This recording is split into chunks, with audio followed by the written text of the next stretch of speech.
I'm looking like I'm in Tennessee or something like that, right? Bro? I'm all You're in the camoed bunker. up, right? I look like I'm in a bunker, you know, ready to go hunting. We're alive, by the way. Okay. I got that hunting look on, and Gonna go shoot something. yeah, man, that's it. That's what I look like to me. All right, where are we at here? Yep, I just shared it on mine, so Of course I'm you ready did. when you are. Of course you did. Boy, good times. Let me know when you are ready, and I will roll that beautiful bean footage. All right, all right. I think I'm in. Didn't see there's a joke there, but I won't say All right. it. Ready? I'm gonna roll the Yeah, footage. let's go live, brother. Shut up and sit down.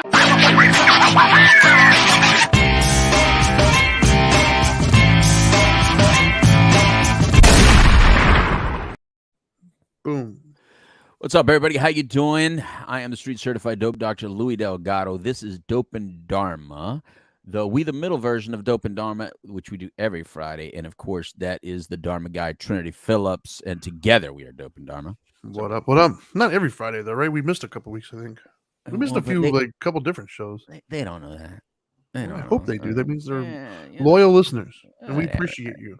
Go back and watch an old show or something. I don't know. Listen to an old show. We got stuff to do sometimes, Trinity. We got people to see, places to be, or no Wi-Fi.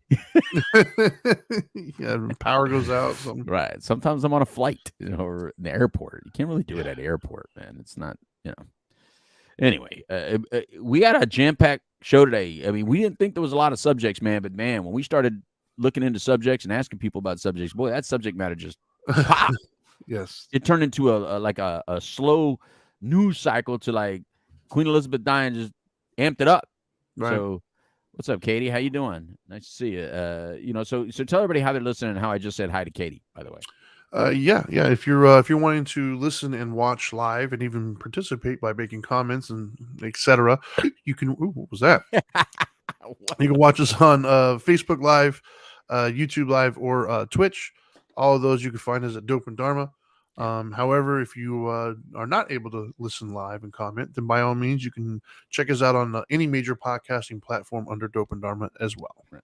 Perfect. All right. So, like I was saying, we got a lot of stuff to talk about. The biggest news, obviously, today, if you're listening live, watching live, or any of that, then Queen Elizabeth has passed after. I don't even know how many years she was queen, but my entire life. So, 70 years, I think it was. Yeah. I mean, Jesus, man. I mean, that's a long time reigning queen. So she's finally passed. Is it 70 years? You don't think 70 years is a long time? I've paid attention to the monarchy as about as much as I paid attention to bowel movements of my next door neighbor, which is zero. So I don't understand the fascination we have with the royal family. I could not care any less about them. I don't understand why we watch them, why we talk about them. Even the UK doesn't even really like them half the time. They're just a figurehead that they don't really pay attention to. They have no real power. I don't understand it. It baffles my mind. The whole Princess Diana thing when she died and everybody was like crying. Like, I don't understand. It makes don't go too far now there, Trinity. Doesn't make any sense to me. She was loved. She was loved, Trinity. Well, don't go too you didn't far. even know her. She was. Yeah, okay. She was my neighbor. Sure, exactly. Well, then you know what? You should love her then. But to me, nothing. Yeah, nothing at all. Not even a little bit. Not even it annoys me that I have to sift through that to get to any real news that affects us. Like, I don't understand why, with all the things that are happening, I'm watching like an hour and a half coverage of them talking about some old ass lady who died. Hey, whoa, hey! You have respect for the queen. She is the queen. You got to at least respect. No, she's not. She's dead. She's not anything anymore. You got to respect Trinity. I don't have to respect her. No, I don't. No, you have to respect the position. Nope, I don't. I don't respect the position at all. Actually, all right. I was not born in the monarchy times. I was born, in a country where we have a president. We don't have a monarchy, so I will respect the office of president. Okay. But the make-believe idea of a king or a queen, it's not a make-believe. It is make-believe. Look, that took a lot of years of inbreeding to get to Queen Elizabeth, brother. I mean, yet another reason why I won't respect it. Come on, man. look. I love history. I'm not a big royal person, so I can't. I'm not going to defend it with you because I'm not a big royal person. But I'm just saying what a lot of people are thinking. But I do. I'm a big history, but I love history, and I kind This of is wish. current events, though. This isn't history. I kind of wish that we had more of that, so that I could enjoy it more. I guess. But England it's not nothing about their royalty. It's just England is not a big deal for me. Like England is just not a big deal for me. However, it is kind of cool to now all of a sudden, King Charles III. I mean, we finally have something new out of England. You know what I mean? The lady apparently, the queen was is that why apparently my a day very was so different good today? person. Yeah, apparently the queen was a very good person. People loved her. You say they didn't love her, but apparently a lot of people did. I think there's a few countries over my mom there. loved my in the mom. islands. Bro, my mom was watching right now. She would like be like so mad at you right now. Yeah, I think there's other countries out there like Ghana and all them that aren't quite fond of her. But now we got this guy, and you know damn well he probably was hoping it never comes to him. He was enjoying living his life the way he was living it. You know what I mean? It's like, damn it. So it's gonna be interesting. Look, Katie Silvan on Facebook Live says he's a dirtbag. Is he? I don't know. I don't know anything about the dude. Let me tell you something. Princess Diana was more famous and still is more famous than King Charles III. So it's crazy. But King Charles III, we now have a king in England. It's crazy that there's so. I don't know how long he'll be king. I don't think very long. He's older too. He's an older man too. So who knows what's going to happen? But I do think it's kind of interesting how some people. I agree with you. Some people are like really into it. I mean, like really into it. Mm-hmm. Like my mom's into it, like a woman watches soap operas, bro. My mom loves the royal stories. She knows all about them. Who's who, from where. And I'm like, Mom, I didn't even know you knew that kind of geography well enough. You know what I mean? My mom flew to Turkey. So she's in Turkey right now. My mom's in Turkey right now. Wow. And so, I know that she got the news while she was in flight. So I'm sure she's like, it's probably interrupting her trip to some degree. In Turkey. I will not be surprised if I get a message that says, you know what? They decided to do a detour to England real quick to watch something because like I said, she's really into it, man. And why not? Who cares? Here in the States, we got the Kardashians over there. They have, I don't understand that fascination either, but that's another topic. Yeah. So I take it you're not going to really contribute much to this discussion other than you don't like it. I don't. So first and foremost, I don't understand this weird obsession we have of other people's lives. Anyways, like I'm not that super fast. Like I talk to people, and like you mentioned the Kardashians, they like know all of the sisters and who they're dating and what they've done. I mentioned like the Wahlbergs, and they know all their names and what. I don't understand that concept. For me personally, I don't get that into other people's lives. Right. I have my own like problems I got to worry about. Like I'm not interested in knowing their drama, to be honest with you. Okay. But at least some of them I can pseudo understand because they're on TV. Right. They they live in our country. They affect the trends and stuff. Yeah. The royal family, it just feels so outdated and like I said, I've spoken to people who lived in the UK and they told me they're not really taken seriously over there anymore. They're kind of just they keep them around as a staple, like a figurehead, but they're not really. They don't have any power, right? The Parliament is the one that controls things. They're just kind of there, and it just is there because it's always been there. So why get rid of it? So for me, it's just like, whatever. I don't know. All the English people I know, I mean, some kind of make fun of it, like they're the only ones that kind of reached out to us says, "Oh man, sorry to hear about your queen," and so some of them are like, she lived a long life of privilege, so good for her. Yeah. And then others are, it does mean something to them, and they're like, this should re-energize what that means, and I think for that, I think that's what's to be expected. I think there's going to be a difference. I think there's going to be a change. I think there's going to be a re-energizing because what is it, Prince William that's next? Is that I think it's Prince William that's next. How many of them are there? Charles, I think it's whoever's firstborn son, right?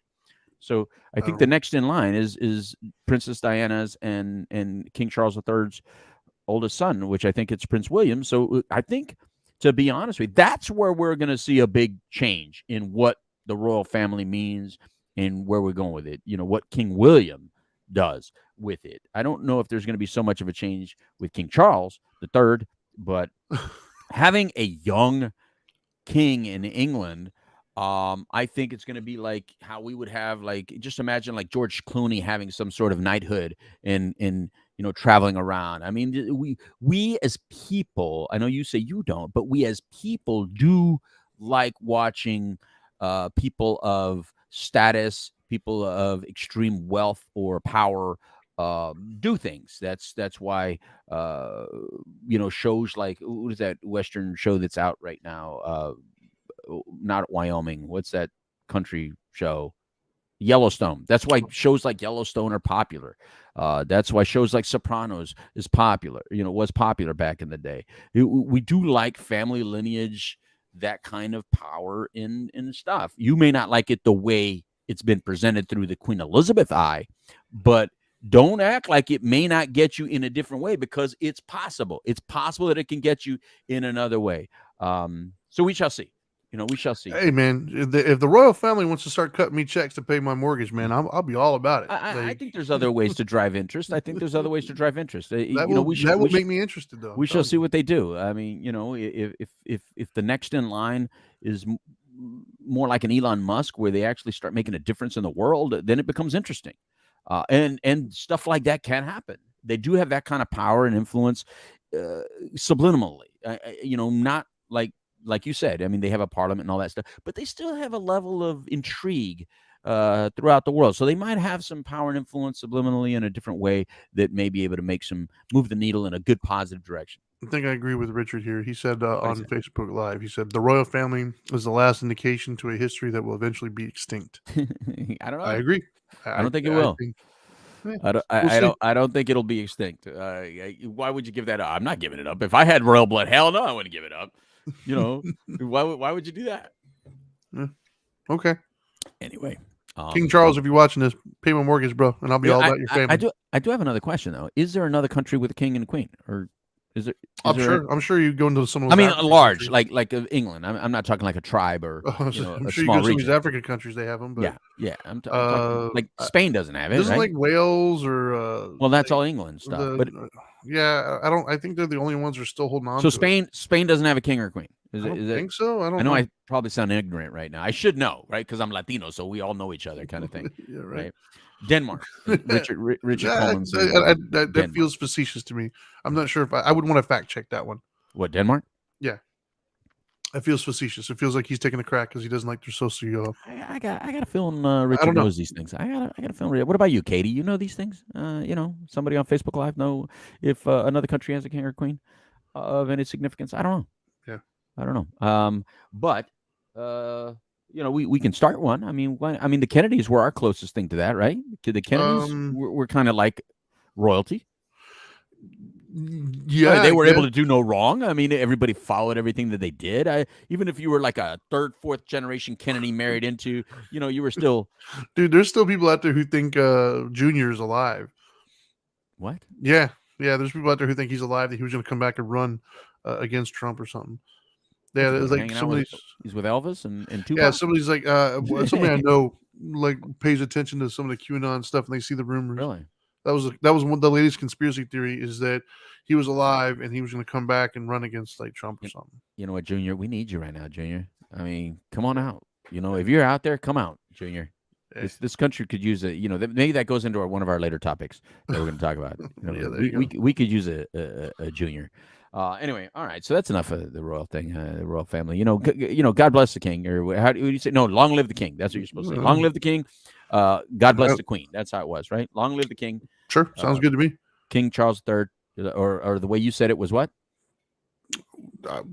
Charles in charge. Yeah. Yeah. For those of you who don't know, I do a daily joke. Today's Blasphemy. joke was, now that the queen is dead, is it Charles in charge? Blasphemy. Yeah, I'm sure I'll be fine.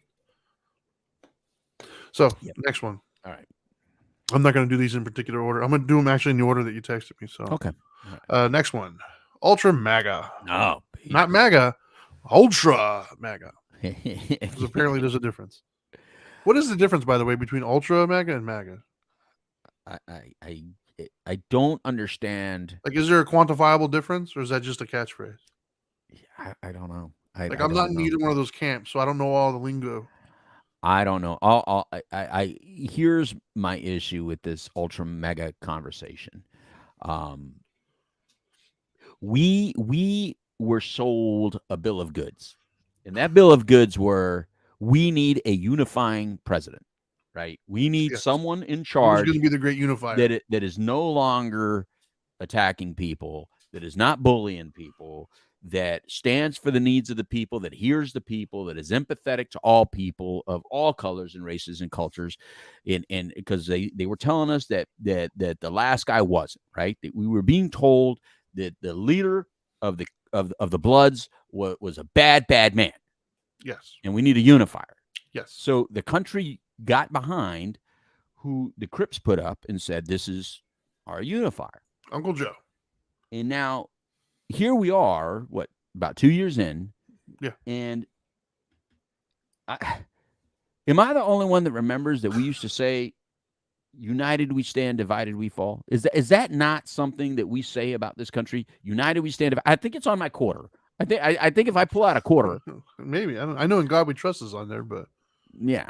Well, they want that removed too. But I mean, and whatever. But the point is it says, united we stand, divided we fall. So what is unifying about the way our president is talking right now? What is all this ultra MAGA talk? He got like mad, like he had COVID not too long ago, and then he comes out of COVID like pissed off. It's like it made him really angry. You know how like when we got COVID, we like were tired like for a month afterwards. Yes, right. Still am. Yeah, you're still tired. This dude comes out like pissed. Yeah. MAGA, ultra MAGA, these ultra MAGAs, these ultra MAGA. Like, he bro, had that, who like, are you the talking pseudo to? State of the Union thing, where the speech he just had like a week ago, where he just like completely lost his mind. Right. He was all belligerent and everything. Yeah. Yeah, I'm always sassy. Yeah, you're in the mood. You did say that before the show. I did see that. I told you my patience is wearing thin. You Like say you're a little moody today. Yes, I am. But Trinity, I mean, why are you, Mr. President, what are you doing? Why are you so angry? I think he's trying to rally the base. But let's understand what MAGA, MAGA, for those of you that just have not watched anything in the world in the last 6 years, make America great again. Right? First of all, I've never understood what's wrong with that sentence other than the again part, which some would say, well, was it great? Because we didn't have freedom and we didn't have. No. All right, I got you. But I think that wasn't what it really meant. What it really meant was we're giving so much up to other countries that we're buying outside of here. We're making stuff outside of here. We're focused so much on outside of here that we're not taking care of our own children. We're not taking care of our own home. And one would say that much like when you're on a flight, right? Because when I'm on a plane, Trinity, what do they tell me about that thing that's going to come down from the sky if we lose cabin pressure? Put it on yourself first. They say, put it on me first. Let your wife and children die, Louis. You put it on you first. Focus on you, Louis. Put the mask on. This is how you strap it on. It doesn't tell you how to strap it on to someone else. It tells you forget about the other person. Put it on you. So that means keep Louis alive now. That's right. That's what they're telling you. Well, keep I think they say put it on yourself first. I don't think they want you necessarily to ignore your loved ones, but they don't teach you how to put it on someone else at all. They don't say, look, when you're looking at somebody, they're saying, put it on you. Let them take care of themselves. Touche. And that's how I hear it, Trinity. And if I'm wrong, maybe. but the point is, it's your truth. So that's when I heard MAGA when Trump was doing it. And mind you, this was a New Yorker.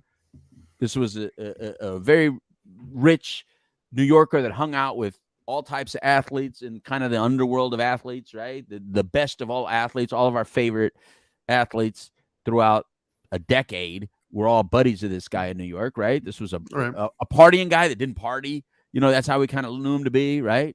Fired everybody, right? He had a good show. And then all of a sudden, he came out with that Make America Great Again.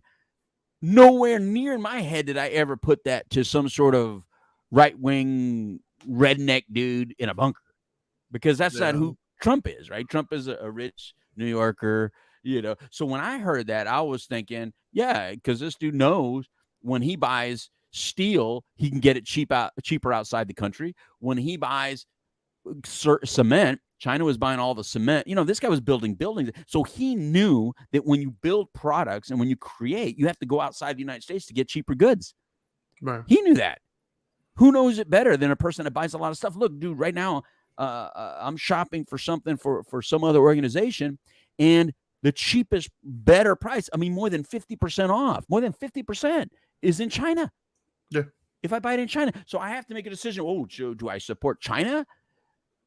Or do I support my bottom line? Well, so that is what MAGA meant to me. Now, for some reason, and I don't really know why, they were successful in painting MAGA as being a racist call, like make America white again. That's the way they talk about MAGA, as if that is make America white again. That is not what I heard as a regular everyday person, So they created they turned a rich New Yorker into a farmer in the middle of Racistville, America, right? Like that's what they did. They did that. He didn't do that. He was talking to the union guys. He was talking to the blue collar worker, and all of a sudden they gave him the rednecks, and he goes, "Well, shit, if you don't want the rednecks, I'll take them too." And he ended up winning because they gave him the rednecks, right? Of course he's going to take them. Who wouldn't? Well, I think that's what it was, right? It was guilty by association. The people who his terminology, his approach, a lot of the people that that spoke to, that felt heard finally. Right. A lot of them were like the rednecks out there. A lot of them were, they weren't even rednecks per se, but they had what, the liberal civilized society looks at as a redneck mentality. Right. Because anything other than what they think of is a redneck mentality. Remember, we're talking about some of the people who refer to it as like the flyover states, right? Like you don't even stop there because there's no reason to. Oh, they talk crap about them. Every day, and so all day. I think decades of those individuals in those coastal places looking down on the South, looking down on the Midwest. What he figured out how to do was to talk to those people. And he spoke to them in the language that they understood. He spoke to the things that they felt haven't been heard for a very long time, and they came out the woodwork for him. Mm-hmm. The thing that always will surprise me, like every time I look at it, it's crazy to me, is when you look at the map when Trump won, dude, the map is overwhelmingly red. Like just a sea of red with like a couple dots of blue. The problem is those dots of blue are very, very highly populated areas, so a lot of people live in those little blue areas. But the problem though too is if you live in one of those blue areas, you start to think that everybody thinks the way you do. And everybody thinks the way you do where you're at. But if you travel outside your little area here, there's a whole lot of other places out there who don't agree with you. And then the problem is, instead of getting to know those people, they see the worst that is put out there in front of us and think that that's indicative of everybody. There was a statement I used to hear back in the day, and it really, there's some weight to it. And that is, I think it was Bill Maher used to always say it in his like stand-up routines was, I'm not saying all Republicans are racist, but if you're a racist, you're probably a Republican. It's kind of a punch to the gut, but realistically, there's enough truth to it that starts to build, and people start to get a mindset if they don't investigate any further. And I think that's what happened. But okay, and I hear it.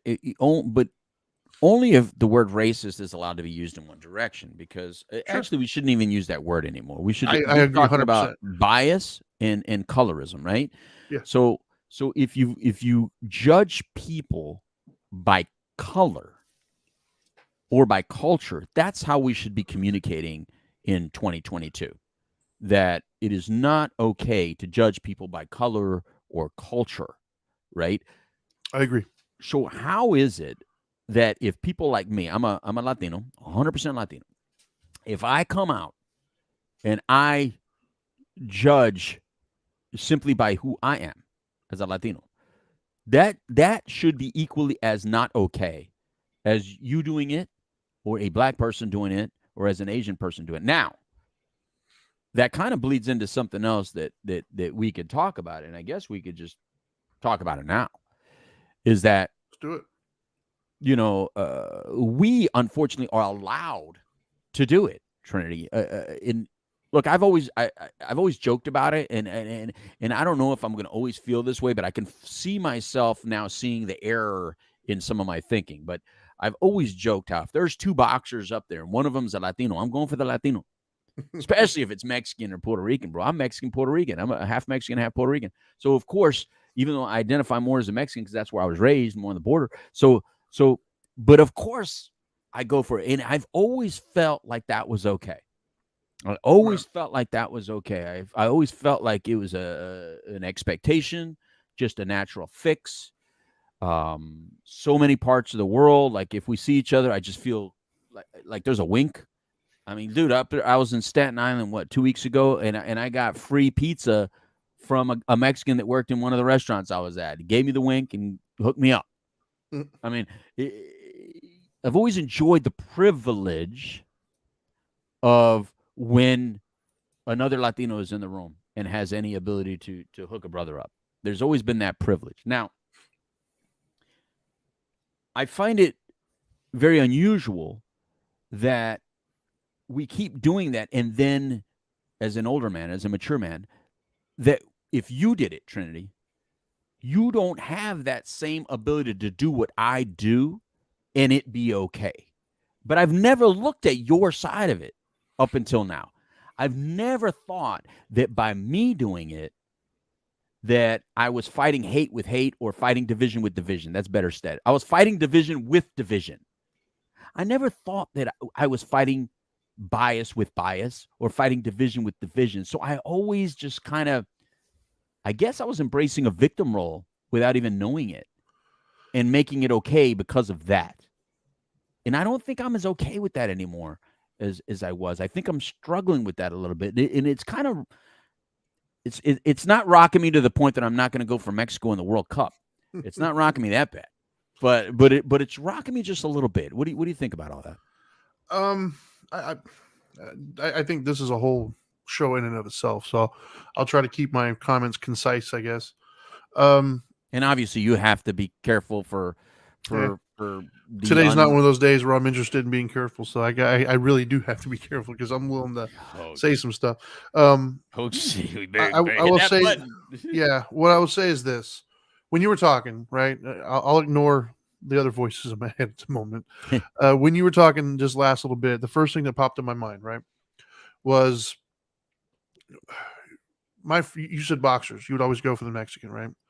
Well, I wasn't raised to go for white people. I wasn't raised to think that I was better than anybody else because I'm white or they're less than.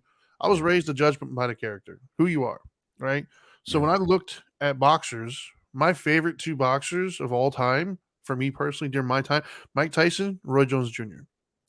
I probably couldn't even name three white boxers, to be honest with you. Like, I don't, it never, so my point is, I never even acknowledged that it was a white dude versus a black dude. I just saw two boxers, one I liked, one I didn't care about. And that's how I was brought up. And it's not that I didn't see color. I'm not blind. I could tell the dude is black. I just didn't care. Like, it didn't come into my decision making. And I was never taught that. I was never like, and so for me, it's frustrating when I hear these arguments being made and it doesn't seem like my voice is in the room. And I think that is what Trump did, is he gave some of those people a voice. What I mean by that is there's so many times these debates come up and I'll hear things like, oh, well, I need people who look like me, or I need a teacher that looks like me, or we need cops in our neighborhood that look like me. And then people just kind of pile on and go with it. Right. And it's like that becomes the narrative. And I don't feel like my voice is being discussed. I don't feel like I have a voice in the room of somebody saying, well, wait a minute. I never cared when I went to like a school if the teacher was white. Matter of fact, I had a lot of female teachers. I had a lot of black teachers. I think I had many Spanish teachers as well. Matter of fact, here in my area, it's mostly Spanish people. But I don't care. It never came into my decision making as far as, do I obey the rules? Do I do my schoolwork? So I was never trained from my mother to look at somebody's race as important in any way, shape, or form. It was always the authority figure. If it's a cop, I don't care if it's a black cop, white cop, looks like me, it doesn't matter. He's a cop. He's telling me to do something. I'm going to shut up and do it. Well, that my teacher is trying to teach me at the front of the room, I'm going to shut up and do my work. And so if a boxer, who do I relate to? Who do I like? Whose boxing style means something to me? To me, Mike Tyson he's probably not the best boxer in the world. I'm not a huge boxing fan. Right. I just love Mike Tyson, dude. I love the violence and the aggression that he would hit people with. His mentality of just knocking somebody out. And what I loved even more about him is the fact that when people would attack him in front of that hotel, he took on like 3 or 4. He was the real deal. Like, I respect the hell out of him. He's still one of those celebrities I would love to meet. Mike, you live in Florida. I'd love to see you come on the show. So it never occurred to me to look at, well, what race are they and who am I going to pick? So for me, that's what popped in my head when you were talking about that. It's never occurred to me. Most of my friends that I know who are white, it doesn't really occur to them either. Like, that doesn't mean that there aren't white people out there that think that way, because I'm sure they are. But I feel like that's such a small portion of the population. Some would say, Trinity, that your ability to not do that is part of the white privilege that and those people would be stupid. I'm just saying that some would say that that's part of the white privilege. Now that's a straw man argument, though, and I'm not going to let that on stand. On my side, and I don't know why. See, my father never taught me to be biased. My mother never taught me to be biased. But I do have to admit that my favorite character on Chips was Ponch. I did like Chico. Everybody's favorite character was Ponch, man. Come on. I did like Chico and I did like Chico and the Man. I did like Desi Arnaz and Lucille. Did you like Crockett or Tubbs? These are my favorite. Shows. Crockett or Tubbs? I didn't watch that. So that was actually Edward James Olmos. Well, there you go. I got to be honest. And I don't know why that is. That's something very internal, very deep. And I think those are those unconscious things people talk about, that unconscious bias, because I do believe that unconscious bias does exist, but it's more about it's familiar. There's a certain way that we talk, we communicate, that we act. It's just like there's a certain way we vibe. So every Latino that was on TV as a kid was always my favorite, right? Until it came to like shows like I wasn't a big fan of that Puerto Rican dude on Sanford and Son. I preferred Fred Sanford. And then of course, George Jefferson was my all-time favorite. Just way back. So there was something there that would get in your head that would say this person is more relatable to you. Now, when it came to authority figures, I just saw all authority figures as stormtroopers. So didn't like any of them. I don't care what. So what level of importance? Like, how would you rank the level of importance? Right, like the percentage of importance when you would go through this ideas. Are they relatable? How much of that was their heritage? As far as, like, for me, when I looked at somebody, the way I relate to them, it was mentality. Do they think the same way that I think? Did they come from the same background? Are they so the color of their skin was never really in the ranking process. So for you, how much of culture how high up on the list is culture versus high? Like, I think you and I get along, and we don't have the same culture, but we have the very similar mentality of aggression and things of that nature. And I think for me, that's what I think of when I think of you. It's like one of the reasons why we hit it off so well was we have a very similar mentality. Like, the fact that you weren't white just never, it wasn't even on the list. Like, it never even mattered. But I do know that there's people out there, for instance, like if I were to walk into a room, and because I did this actually when I was a kid, right? Like when I was younger, I lived in the hood. And so if I walk into a room and there's a bunch of white people over here and a bunch of black people over here, I'm going to gravitate more towards the black folk because they probably know half of them. Right. And it's not because of our skin color. It's just because we all live kind of in the same neighborhood and we deal with the same stuff. Even though they're all white, I don't relate to them. And so I guess I'm curious from your perspective, how high on the list is cultural? I think it's really high. It's just really high. I think because we come with a language as well. I would agree with that. So it seems to just there's just a, like I said, there's just a vibe and energy we put off, especially when we're around each other. The more of us around each other, then it's even more evident. You know what though? Like we're assimilated. We're different. Look, I know. I gotta say, I respect that though. Like I kind of do. It's anecdotal, right? I can't speak for everybody, but I have a lot of Spanish friends as well. But here's the difference that I've noticed, right? And I'm probably gonna piss people off with this, but whatever. It's anecdotal. It's not scientific. But I respect. Like I have so many Spanish friends, and dude, it's like a switch gets flipped when another person comes and speak, it's like boom, they're instant. Like it's us and them, right? Yeah. The difference to me personally is I've never felt, and I'm sure I have been, but I never felt unwanted or judged. Right? Your connectivity didn't affect my relationship. Right. To whereas a lot of times in the other crowd, and we're talking obviously about the black crowd, oftentimes there's an animosity there that like I don't even know you, but I feel like you don't like me and you don't want me around. I never felt that with the Hispanic culture. And granted, I think there's white people out there who don't understand Spanish, who think instantly if you're speaking Spanish, you're talking about them. And sometimes they might be, but I understood enough Spanish to know they weren't talking about me. They felt comfortable talking about whatever. And I understand enough words to realize it had nothing to do with me, but they still included me. We were still cool. They would still invite me over. Like I never felt animosity towards this group. I feel instant animosity sometimes. So to me, I respect your guys' ability to come together while not alienating the person next to you. Thank you. And I appreciate that, and I agree with that. I think that there's a lot to that. First of all, the white American culture has really embraced, at least the Mexican part of me, has really embraced us. You guys always honor. You just love our country, man. You guys love visiting it. You guys love everything to do with Mexico, unless we come illegally. You just don't like us coming over illegally. But other than that, you guys love everything about it. You love our food, like our culture. You love our mariachis. You love our tequila. So the white people have tended. We didn't have the same thing. Like we don't go back to the Alamo days. I mean, there are some people. You go to Texas, in a certain part of Texas, there's a strong thing like come get it, like come take it. You know what I mean? Like the gun, because the cannons and all that stuff. The Alamo was a whole other deal. But we let that go. Because we're in Texas. There's a lot of us there. You know what I mean? But I think that the way Black people came into this country is that still has not been dealt with properly. And I think that's I don't know the fix there, but I'm sure that's where the problem lies. That's where the issue is different there, and we haven't done a good enough job of teaching resolve. We haven't on all sides. We haven't done a good enough job of teaching.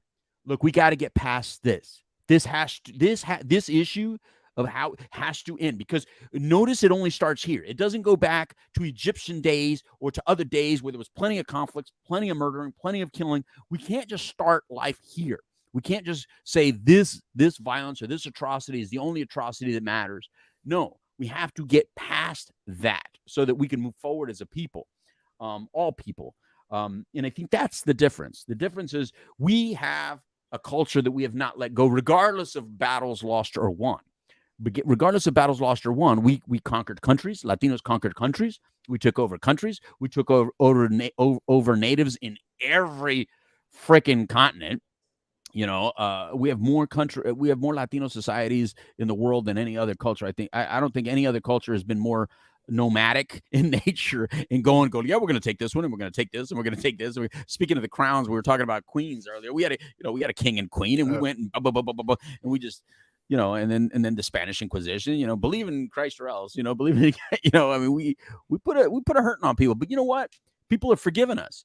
And that's the difference. The difference is we were part of the problem. We were the slave traders, by the way. Latinos were we had the ships.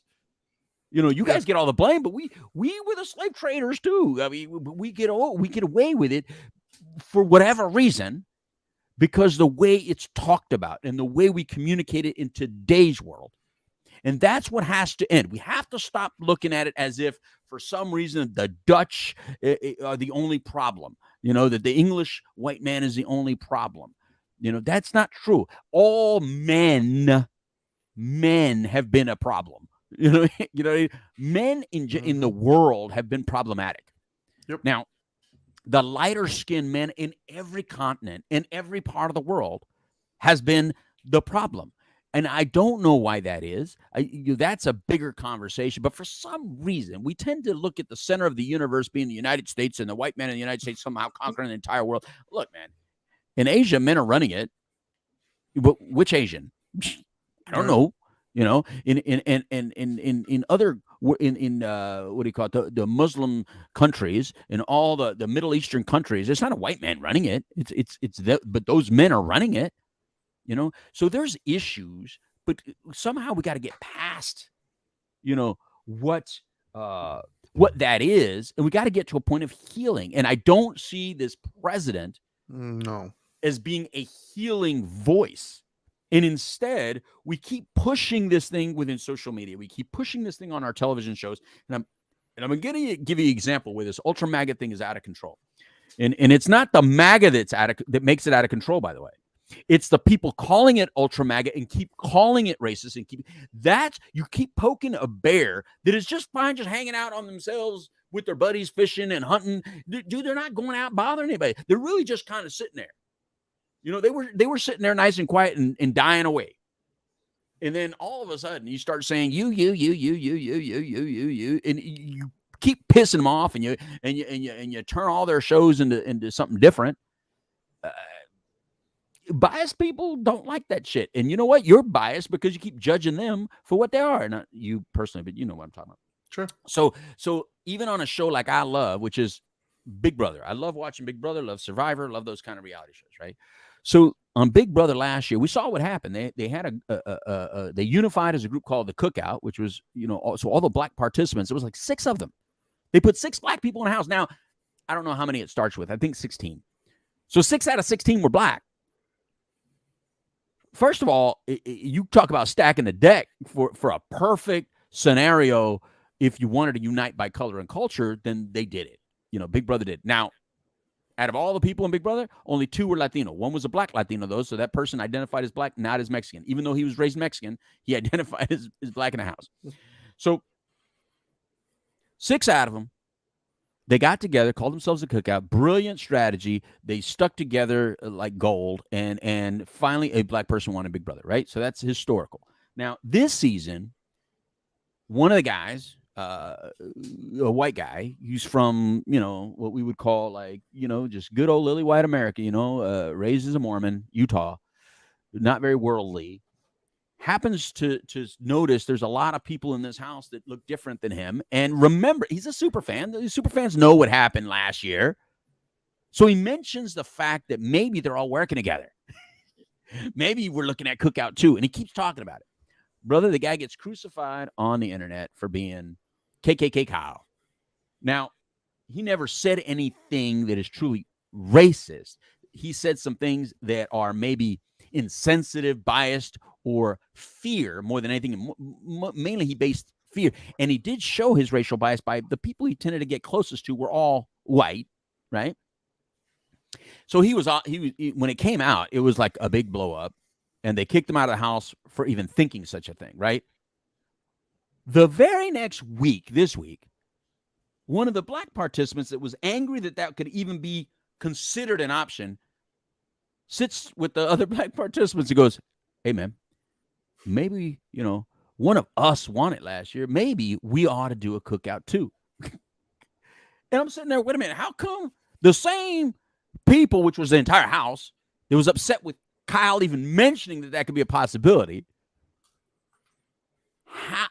now it's actually, he's trying to make it so. How is that okay? And so it leads me to say this is the problem in our country, where we say hate is bad, but only if it's that direction. We fight hate with hate. We fight division with division. We fight racism with racism. We fight bias with bias.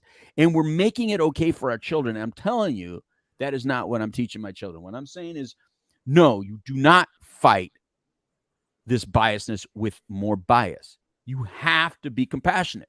And this is my problem with the other side's movement right now. The way the Crips have positioned themselves is that all things white is bad. In all things, we're like all supposed to stick together and be mad at you and be against you, evil white man, together. And I just think that's foolish and dumb. In how can you even do this? It's not fair to our children. It's not cool. It's ugly both directions. And you know what? This American culture, it's not a white American culture. Our culture is so diverse already. If you don't believe me, we are all no longer allowed to go back to our country. None of us, not the Irish, not the Dutch, not the Puerto Rican, not the Mexican, not the black, not the Chinese. Nobody after living here for one generation can go back to their country and feel 100% back like where you're from. You're done. You've now become an American because it's an American culture, period. And that's what we should be teaching our children. We should be united under this. Unity is what's important, not division. And so the Crips need to stop pointing at this Ultra MAGA group and attacking them, and instead saying, we hear you. We want you too. We love you too. We don't hate you. But they don't. And that's the problem. Then don't come out and act like you're loving to people, because you can't just love black people and gay people and then ignore everybody else. And that's the way the Crips have been talking lately. It's all about gender and it's all about black. It's not about Latinos, bro. Come on, man. Look what they're saying to the Texas governor that's busing. Let's get on to the next subject. The next subject is busing anyway, right? Yeah. So the Texas governor is busing people to all these other countries. I mean, all these other states, right? Countries, because Texas is a country. You caught that, right? That's the way I was indoctrinated. Anyway, so I was raised in Texas. So those who don't know, I'm from El Paso, Chuco for life. Anyway, so he's busing people. Don't shake your head, bro, because I'll put the world to hurt on you. I'll send every Chuco after you. So we start busing these people to. The reason is because they are called sanctuary cities, right? Now, mind you, the talk about immigration has always been that there's plenty of space in the United States. We have plenty of space. We have so much open spaces in places that we could actually house a lot more people. So let's do it. Okay. But where? Because there's open spaces, right? But the people doing that are the people in these crowded spaces, right? These cities that you were talking about, where we have all the they're in the crowded spaces going, there's plenty of open. So they're trying to sell everybody on the farmer's land. In the rancher's land, say, go there. No. So those ranchers and farmers are saying, no, we're going to send them to you. You're the one saying there's plenty of space, that there's plenty of, we have the money, we have the healthcare, we have the food. So you take them. He called them on their bluff. So I completely respect the move, because without that, you guys would not understand what me from a border society has always dealt with. It. Look, it's hard to be close to the border now. I love it.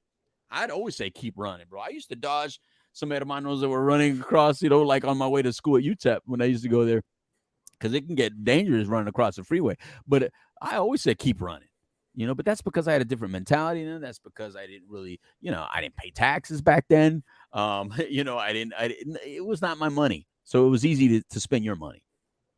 Now it's different. As you get older and you understand the world a little bit better and you understand the rules of engagement a little bit better, then you're like, God, there's got to be a better way. We got to teach these people with a third grade education the right way to come across so that they can stay here, so they can enjoy the same freedoms that I do. And instead of getting manipulated by those saying, no, you got to do it the illegal way, because that way, no, that illegal way will get you sexually traumatized. That illegal way will get you possibly killed in the back of a truck or a train car that we've seen over and over again. That illegal way will have you hurt, but you come across the right way. Let's help them and educate them how to do it the right way early on, and they'll never come across the way they're coming across. But this Crip way of doing it is just saying, just come across, because we're in this political battle. So we want your vote, and we want you to love us and hate them. Those Ultra MAGA people are bad. Those people don't like you. They're racist against you. They want to keep this country for themselves. They don't mean close the border. They mean completely solidify and close it. No, that's not what it's about. So anyway, I've been speaking too much. So you talk on that a little bit. It's hard for me to have much of an opinion on the immigration thing as a whole, because I think I have been stricken with the out of sight, out of mind kind of thing, I guess. Like, regardless of because I've been hearing about immigration since I was a kid.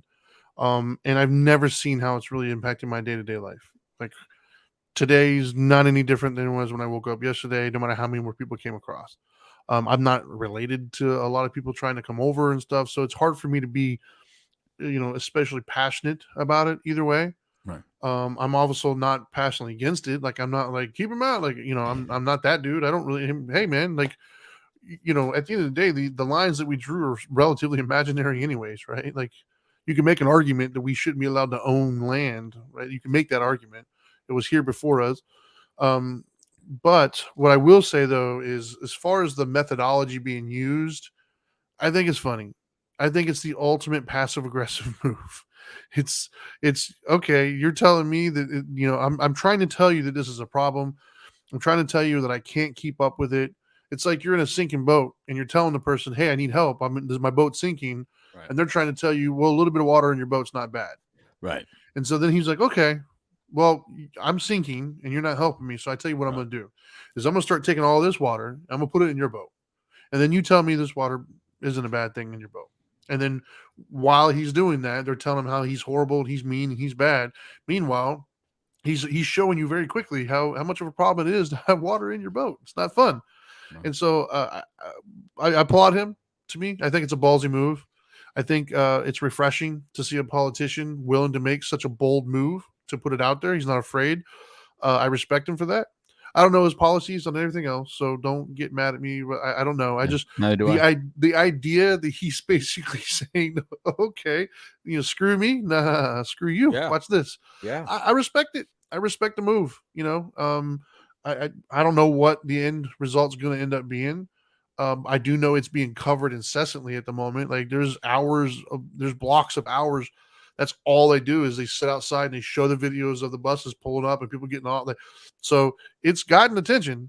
Where it ends, I don't know, but I applaud the move, man. I do.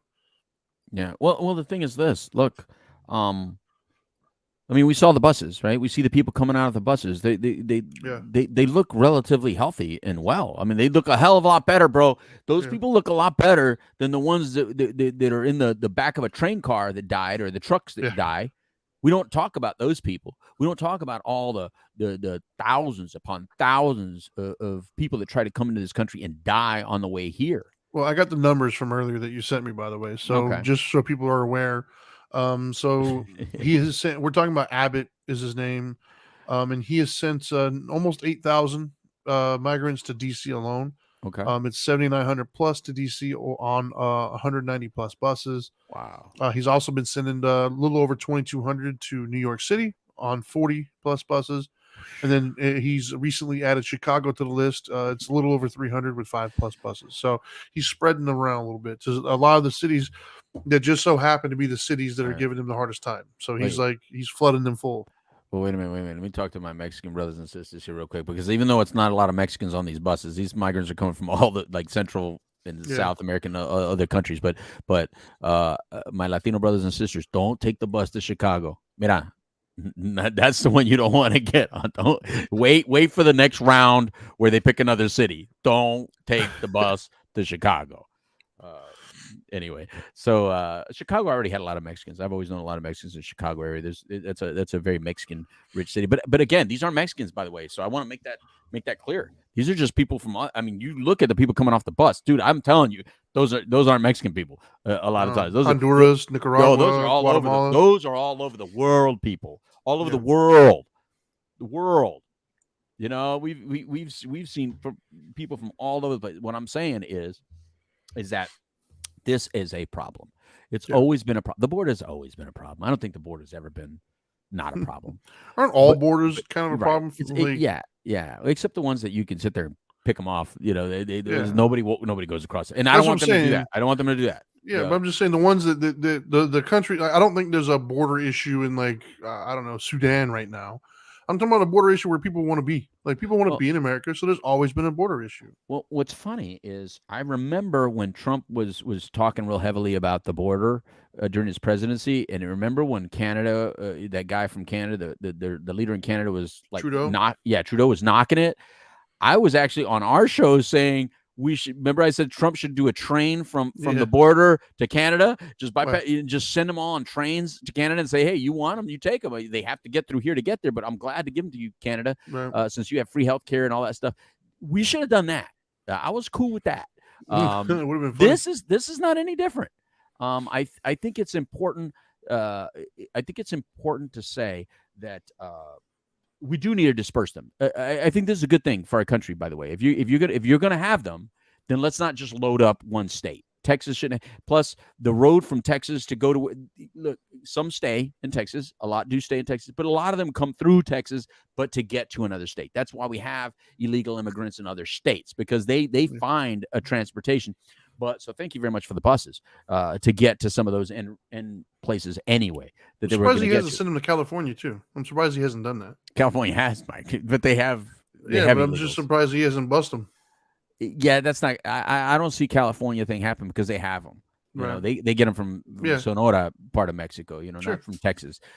Typically, when Mexicans are from, when illegals are coming through Texas, they're not going to California because they would just come through that border.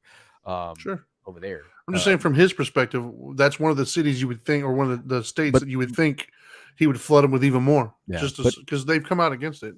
Right. Yeah. But Northeast is the typical Northeast. You know, and so I think it's a smart move. It keeps you talking about it, and it also calls bullshit on them and saying, look, you know, you said.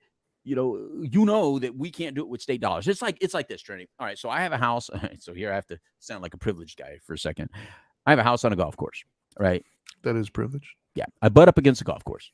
And you have a gated community, by the way, and a gated with community. a person out there checking things. I just want to paint the picture. That's all. I'm just making sure people get it. So, I wanted to build a fence, and they said, "Well, you can't. You're on a hole." You tried to build a wall. I want to build a wall from the golfers.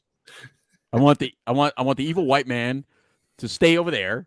That's right. So I can let my dogs out, right? So I'm like, I need a fence, and they're like, can't do it here. You got to do it like 20 feet in. I'm like, 20 feet. That makes that's a weird fence. That'd be a weird. I don't want that weird looking law. Yeah, it's a weird backyard if you just have a fence starting at 20 feet in, right? It's just weird. So I went against it, right? Oh, so wait, you actually put one up? No, I didn't put one up. Oh, no. My point is that I was unable to build the wall. Just like the federal government told Texas, you can't put up a barrier. So I have to deal with golfers coming into my yard. They come in with the little cars and stuff. And now, look, I golf. I love golf. But you're coming in my yard. Plus, now my dogs, I can't let my dogs out freely because you're in my yard. You are there. So now I can't let my own dogs in my own yard. So what I've done, I've trained my dogs to stay in their yard.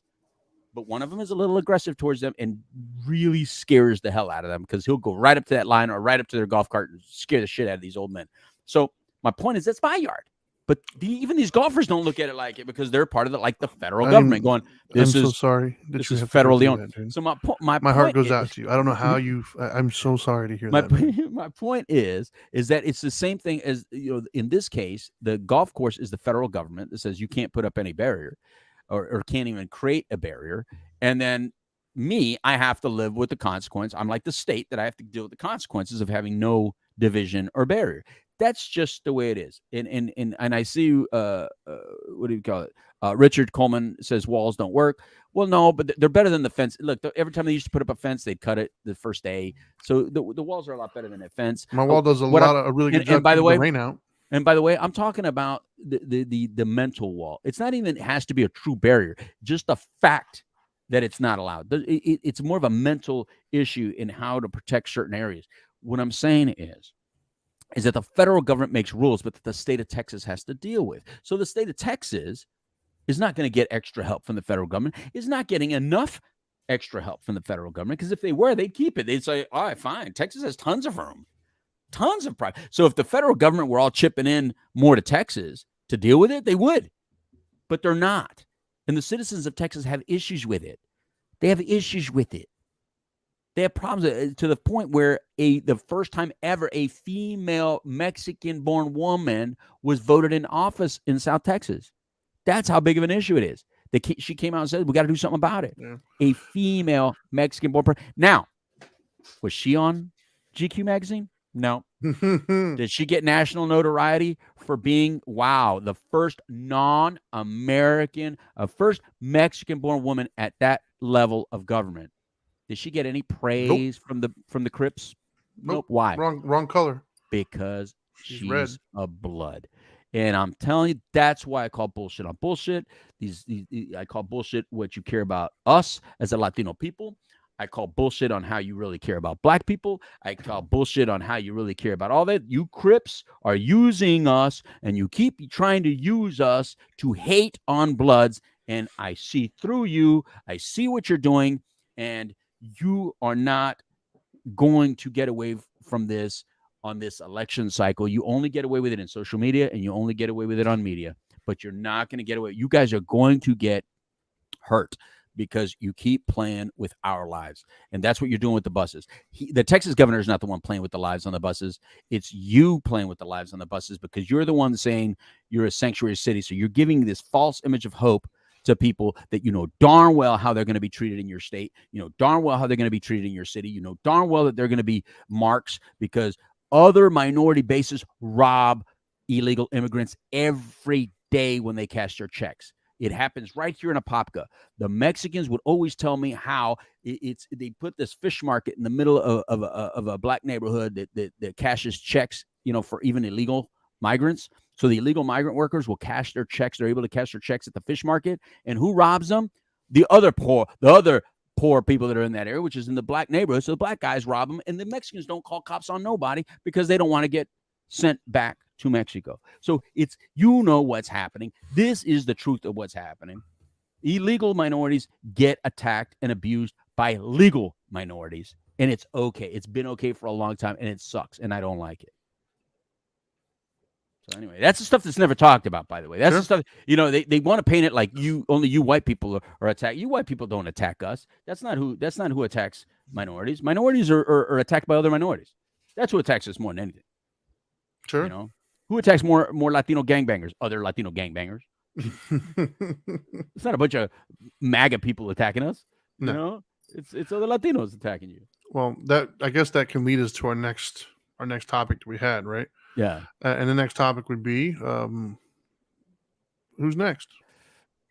Yeah. So this would be our next topic is who's next, right? So you asked me earlier. There's so the people on the red side detest Biden and don't like him, and they say anybody but him. And then the blue side is so worried and terrified that Trump is going to run, and they're like nobody but him. So if it's not going to be the two of them, then who? Who? I have my fear. What? But my fear, to be honest with you, my fear is it's going to be DeSantis. And the reason why I'm afraid it's going to be him is because I don't want to lose him as a governor. Like, I'm not afraid of him being president. I'm afraid of losing him as a governor and who he would be replaced by. Because I think, you know, I like his governorship. I like what he's done to our state. I agree with him in the stances that he's taken in the drug world, like, right? Because we've met him in some of the places he's been. The stuff that he's trying to get approved, the work that he's doing. We might not necessarily agree with some of the people he's chosen to align themselves with and their motives. Mm-hmm. However, he's trying. He's putting his money where his mouth is. I think he handled the COVID thing very, very well. You know, while all these other places were locked down, we were doing just fine. Yeah. I think he handled the retirement homes really well. And even the school stuff, man. I like the fact that he put the fire under Disney just a little bit, because to me, Disney, you're a company. You either stay neutral or you're going to stop getting some benefits. Like, if you're going to put your hat in the ring, cool. Well, then we're going to go ahead and treat you like everybody else. You're getting all these benefits, but then the name of the game is shut your mouth and enjoy your benefits. I like the fact that he did that, because Disney has controlled. I'm telling you right now, my ex-girlfriend I used to have worked in the police department. And they tell that she used to have to code things differently.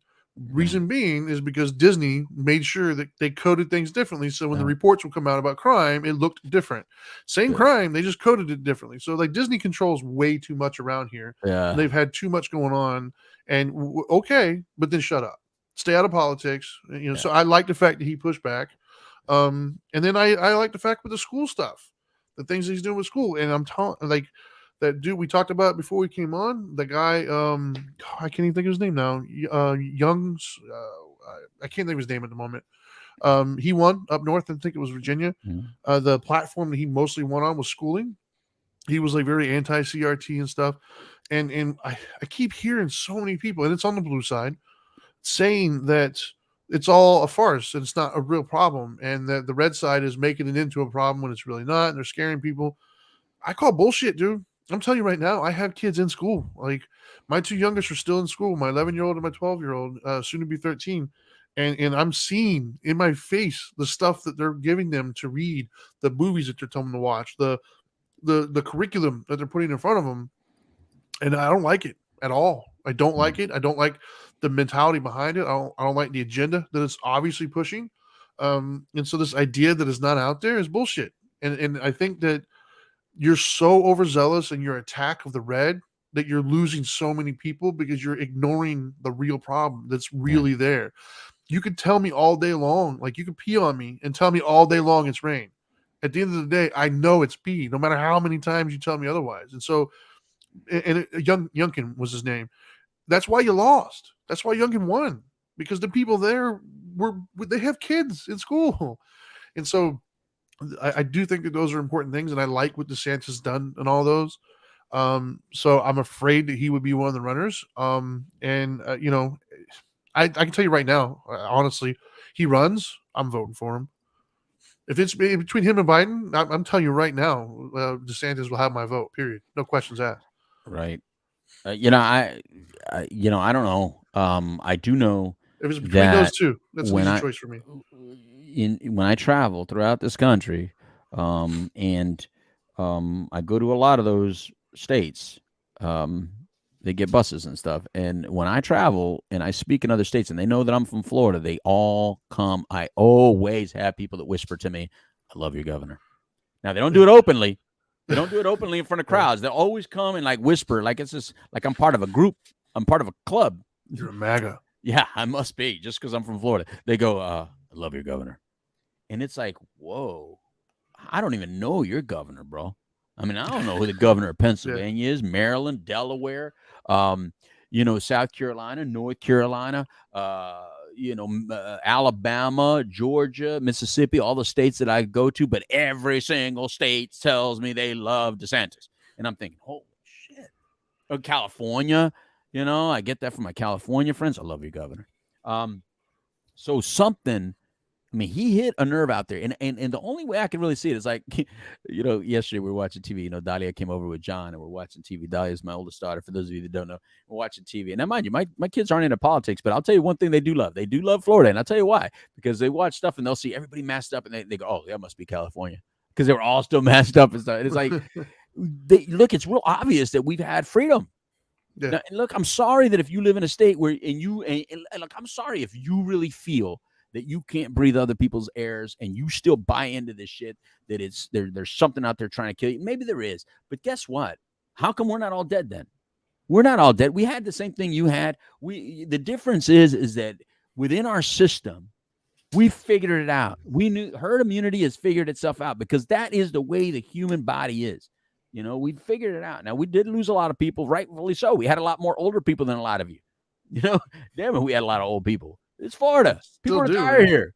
But guess what? Yeah, we still, regardless of how open Florida was, guess what? Our old folks' homes are still full. Yeah. We still have tons of old people. I mean, so it worked itself out. I mean, some of you are in such fear, man. I there's some areas that I go to, some states that as soon as I get there, it's like, oh, science. And I'm like, that's not science. That's not science, because I can still get COVID. And you actually said that, because I'm vaccinated, my Dana, my wife isn't. You guys said she's the reason that we're still getting this. Yet when she got COVID, she was like a champ, and I got COVID, and I'm double vaccinated, and I'm dying over here. So forget that crap. My point is that I don't know who's next on not our side. I almost said our side because it's Florida guy. I don't know. I don't know who I'd go for, to be honest. I hope there's a third party. That's on the Republican side. I think, because we're both registered we're independent, no party affiliation. DeSantis would be a good pick on the Republican side, because I don't know a lot of other choices, to be honest with you. I don't even know that name I don't even know that name that Richard Coleman put up, Lightfoot. That's how little I know about politics. I don't even know who that is. Gordon Lightfoot. I have no idea, right? But who on the Democrat side? I mean, we saw that AOC was on GQ magazine. So, like, is that really I Who hope not. they're priming? See, I Are they priming a day where we would get like a Buttigieg and AOC just because gay and woman Latina? my I don't know, problem but with the but I and I'm sorry. One more sentence. I don't like the way the Crips said, I don't like the way Biden, before even picking a vice president, says, I'm going to pick a vice president just because she's black and female. I thought that is very biased, and that's backwards in our nation. We should never go in that direction. So if the Crips are only going to put up somebody just because they're gay or just because they're female, then I'm no longer voting that way again. I voted for Hillary the first time because of that, just because she was a woman. I'll never do that kind of vote again. I'm now going to vote on policies, and please talk more policy rather than all that other bullshit that you guys keep speaking. Go ahead. Yeah, I mean, so on the red side, the only one that I can think of right now that I think would do well is DeSantis. I don't know too many of the other red ones at the moment that come to mind. But on the blue side, my problem with the blue side, man, is there was like 3 or 4 names that, like, if you would have asked me 10 years ago, 8 years ago, there was like 3 or 4 names I could come up with that I thought were like, okay, you know, they're about something. Right. The problem though is those names today, they don't mean the same that they did like 8 years ago. For some reason, the names that I'm thinking of at the moment that I used to like them when they would speak. I was like, okay, yeah, I can get behind what you're putting down. For some reason, in the last couple of years, they've been like radicalized. Now, when they speak, I'm like, dude, I don't like anything you're saying right now, and I don't know why. I don't know if that's just a standard political thing where you check the way the wind's going and you go that way. I don't know if that's how they always were. I don't know what it is. I just know that when they talk now, they're not talking to me, and they alienate me when they speak, and I don't agree with them. I don't like what they're saying. I don't like that we're going about it, and so they've lost me, which sucks because there was a few of them that I was like, you know what, there's some hope there, and then they just like complete. I can even probably find speeches where they've said stuff and it directly contradicts what they're saying now, like opposite.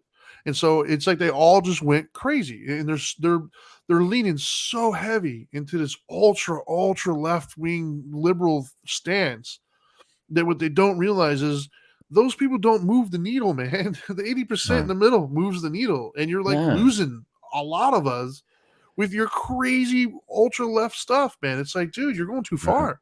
I agree. And so it's like, I don't know who they would put on the left side. Like, and the names that I'm talking about, right? Just I know. So, and see, I even feel, let me preface this. I feel embarrassed even saying them because they're so crazy now, right? All right. Who? These names, had I said them like 8 years ago, there would have been a lot of people that were like, okay. But in today, I'm even embarrassed saying them. That's how far off they've gone. Right. First one, Gavin Newsom, right? The governor of California. 8 years ago, the dude was kind of legit, man. The stuff that he was saying made sense. He did really decent with San Francisco as the mayor. Okay. For whatever reason, he got elected and just like lost his mind and is like saying and doing things. It's like, dude, who is this? Right? And he comes from the Kennedys, man. Like his wife was the Kennedy. Like, really? Yes. Wait, he really? Yes. So he's like I'll be back. He's like part Arnold. Of that, he's like Arnold. Yeah. And so, like, one of his aunts or something. I don't know. Either way, he like made sense, and then like he bumped his head and turned into somebody completely different. Another one, Cory Booker. Cory Booker, once again, 10 years ago, dude was saying some good stuff, and he was accomplishing a lot of really good things in New Jersey. And then now when he talks, he's not talking to me. No, I don't know what happened to that dude. He gets pissed. Yes. I mean, he sounds like an angry man. Yes. And then the stuff that he says is the exact opposite of what he used to say and how I feel. So there's no way in hell I would vote for him right now. You're not talking to me. Put it that way. I'm not going to say who I think he is talking to. Let's just say he's not talking to me or my ilk when he speaks. And then there's another guy. I cannot remember his name at the moment. I think he was in. He might just put it there. Nope. There's another guy. I want to say he was in Tennessee, Henry or something. It's a black guy out of Tennessee. I don't remember his name at the moment. But even him years ago, he was like an up and comer, and he was very smart. Reminded you a lot of like Malcolm X-ish kind of thing, like the way he conducted himself. And then as the years go by, same thing. This when he opens his mouth now, it's like, dude, what? You lost me. Like I cannot get behind you anymore. I don't get it. 8 years ago, 10 years ago, I was like, yo, mark this name down. They're going to be something. And then I don't know what happened. They got bit by the bug and they just lose their mind. And the stuff that they say is just like, dude, I can't get behind you. Like you are so far left that you're making me want to vote right just because I don't have any other options. Right. And you're so far left. I can't, dude. I cannot get behind some of the stuff that they're doing, which sucks. You know what happened? It was that Trump derangement syndrome was real, man. Yeah, I thought that was a joke when I first heard that word. You know what I mean? The Trump derangement syndrome. I thought that was some sort of Republican outcry. You know what I mean? He put Andrew Wang. That is a dude. I've listened to that guy speak. Man, he's an intelligent dude. Except he said pay everybody like $1,000. Yeah, well, there's something to that. I want to know more about that. There is something to. I've heard him speak more about it. Like I've listened to some of his speeches since he's now no longer running. Like I've listened to some of his stuff. The dude's smart, but for some reason he was never taken seriously. And it's kind of sad because they're actually using his pay everybody. There's a couple cities, one in California, one somewhere else, that are actually trying it, and it's working. Like the dude was about something, but for whatever reason, he was never taken seriously. I'm not saying I would vote for him. I'd want to hear more, but I've listened to more of his speeches now that he's not running, and he's talked about things. And the dude is very intelligent. He kind of has some good stuff, but he was never taken seriously for some reason. Right. Well, but I don't know him enough to say I would vote for him or not. I'd have to know more. But there was another name, Richard. Maybe you'll know it. I think the guy was out of Tennessee. Is a younger black guy. He was a representative. He's on the Democratic side. Very well spoken. I don't remember his name, but I want to say Henry something. But he just same thing. For the last couple of years, dude, he's just lost his mind. Well, I can tell you, let's go back to some of the stuff that Richard Coleman on Facebook Live said, because so Richard Coleman first put on the Republican side, it'll be Trump or DeSantis with Tim Scott running for vice president. I actually like that ticket. Tim Scott, that's the guy from South Carolina, right? Is that the South Carolina guy? I think so, yeah. I like the way he speaks, and I could see why Richard put that, because he's a black guy on the Republican side. And Sure. and look, Bloods, you're gonna have to play the color game. Unfortunately, you're gonna have to play the color game. I prefer, by the way, I know that most of America only thinks that it's a white-black issue, and for some reason, Latinos are allowed to be stepped over. We still are the number one minority in the United States, by the way. There's still 20% of us here. You do know there's only 13% black here, right? But there's 20% of us here. We haven't had a vice president. We haven't had a president. I don't see why we keep getting stepped over. And for some reason, all the people calling for equality and all that, you're even stepping over us because you're not thinking about us. Apparently, we're not minority enough. We're not enough. Now, if we're a black Latino, woo, double banger. That's great. But for some reason, Latinos are allowed to be stepped over on this whole president conversation. So our name is not involved. So I do agree, though, that Tim Scott does sound like I love the way he speaks sometimes. So I see that being a good option. Yeah, I can see that too. And then on the Democrat side, he threw out Democrats will be Gavin Newsom, Roy Cooper, North Carolina. I don't know who that is. And maybe that's the guy you're talking about. No. And no. Elizabeth Warren. Oh my God. I would say if that's true, I don't know who the Roy Cooper dude is, but then they lose. So I guess what I'm hearing is, do Bloods really feel that Biden wouldn't run again? I found his name, by the way. Harold Ford was the other guy. Harold Ford was. Whoa, wait a minute. I think that. No. I like Harold Ford. Is it him? Oh, hold on. Yes, I think it might be. That is Tennessee. Is it him? Okay. He used to be in office. Yeah. Yes. Okay. He's on the 5. He's on the 5. The show The 5. Yeah. My favorite show on Fox. He was about something years ago, and then like lately, he's just man. No, bro. No, you got to hear him on the 5. He's actually in the middle. Okay. I like him. Now, I like the way he communicates. I like his tone. I like his calm. I like his intelligence. I like that his entire life was service. Even back in the high school days, apparently this guy was always, that he is that politician. Yeah. And he communicates very well. I think that was the one I was talking about. Richard said he isn't a Democrat. What is Harold Ford then? Because I like that guy. What is Harold Ford? Is he Republican? He sounds very middle. I like the way he talks. Right. So I like somebody. I think that's where they need to go. They need to go for. He was a Democrat. He served from 1997 to 2007 as a member of the Democratic Party from Tennessee's 9th Congressional District. He was a Democrat. Okay, there you go. So I don't like the way that they keep painting Biden as a moderate Democrat. He's not. There's nowhere. He's not moderate. There's not, division is never moderate. By the way, unifying people are moderate. Right. Anybody that's divisive has lost their moderate tag. They're not allowed to be. They're not allowed to be called moderate. They're not allowed to be called in the middle, like we the middle. As soon as you become divisive, you got to give up your card. That's like a person saying, marijuana is natural. You should be allowed to smoke marijuana. Then they go smoke K2 synthetic shit. You lose your ability to call it natural when you're smoking synthetics. Same kind of deal. So I think that whoever both sides put up, please, you got to be listening to the pulse a little bit better. This division, we're sick of it. I don't know anyone that's not sick of this. It's creating frustration and anger in people only when they talk about this issue. A matter of fact, when I was speaking up in New Jersey a couple weeks ago, this black guy came to me and goes, "Hey, man, I'm going to start listening to your show." Blah, blah, blah. He goes, "But I need to know two things. How do you feel about Trump? And what was it? Trump and some other thing. It was very, very divisive kind of issue." Black Lives Matter? No, he didn't say that. Trump and some other issue. And he goes, "And that will tell me whether I'm going to listen to you." And I looked at him. I go, "So you liked everything I said so far? We get along here in person, but if I disagree with you on something on the show, you won't listen." Because that's right. I go, "Okay." Yeah, but how open? He goes, "Because that'll tell me who you are." I said, "I won't tell you who I am. That'll tell you how I feel about a certain subject matter." And that is our problem. We're becoming a one subject kind of people. Tribalism. It's my tribe. Right. You're part of that tribe. I'm part of this tribe. So if you're part of that tribe, then obviously every single thing. And that, to me, I don't like. United we stand, divided we fall. Now, we've always been a two-party system, but if that part is over, then I welcome a third party. I've always welcomed a third party. I've voted for third party multiple times on presidentials, but it's important to be able to disagree respectfully. It's important to differ in thought respectfully. If you only vote Crip because you're a Crip and you only vote Blood because you're a Blood, then we're never going to be able to fix this.